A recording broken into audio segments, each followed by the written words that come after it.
up? Welcome to another edition of Church History Wednesday, the most exciting show in the whole entire universe, talking about the history of the church. So today we're looking at someone that is super important, super interesting, called Count Zinzendorf. We're looking at different reformers in the church, and we started with Martin Luther, and we looked at how he reformed the structures in the church and the things that were going on. So some 2 centuries after Martin Luther had come out and he had reformed the things that were going on in the church, it started losing steam. Moravian church comes in. But the Moravian church started having difficulties, a lot of persecution. So the Moravian church fled to different places, and then they went into neighboring Germany.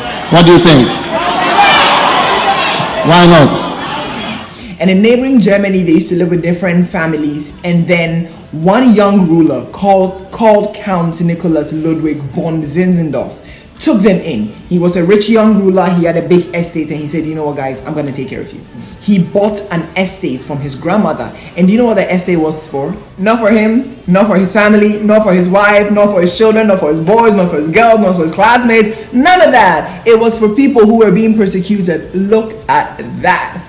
But you know, when people are gathered together and everyone is like in each other's space and they're fighting over bathrooms, fighting over whose food smells, fighting over who's using the fridge, issues come up. So definitely issues did come up in the Herrnhut community. And what Zinzendorf did, spectacular, guys. He left his royal home and came to live amongst the people with his family. And he would go from home to home counseling people and encouraging them to live in brotherly love. That Christianity should not just be a religion of doctrine. It should be a religion of faith and love. And he emphasized this so much. This is where the story gets interesting, guys. So in 1731, Zinzendorf, Jesus is Lord. Jesus is.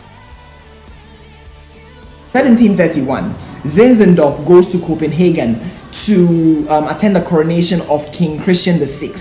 When he goes there, he meets a converted slave called Anthony Ulrich from the West Indies. And Anthony says that, you know what, I really want someone to go back to my home, which is the West Indies, to preach the gospel to my brothers and my sisters and my community in general. At that moment, the light came on in Zinzendorf's head. He said, I would find people to go for you. Who does that? If it was some of us, we'll be like...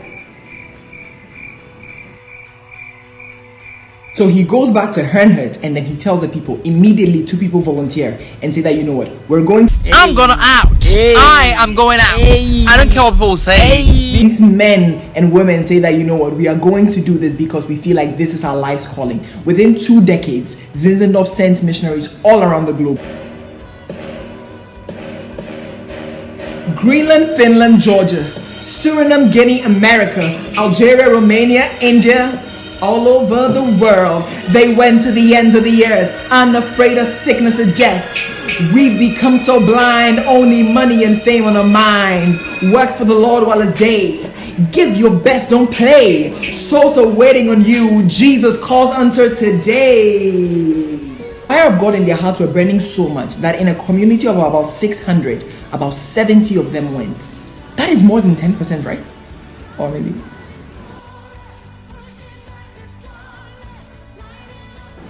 But anyway, the point I'm trying to make is that when Zinzendorf died in 1760, the Moravians had sent out about 226 missionaries all over the world preaching the gospel of Jesus Christ. Zinzendorf didn't let race stop him. He didn't let ethnicity stop him. He didn't let trial stop him. He didn't let difficulty stop him. But he preached the gospel at all costs. There's a scholar who says something really beautiful about Zinzendorf. He says that he was the noble Jesus freak. I hope that one day someone can call you and I the noble Jesus freaks, going all out, preaching and teaching and doing the work of God. And it didn't matter that Zinzendorf was a layman. He was a count. He was royalty. He was from the upper echelons of society. He knew that God had called him. He could feel the call in his heart, and he would go at all costs. And finally, I just want to share one more quote from Zinzendorf. Zinzendorf said, there can be no Christianity without community. No Christianity without community. Ladies and gentlemen, thank you so much for joining us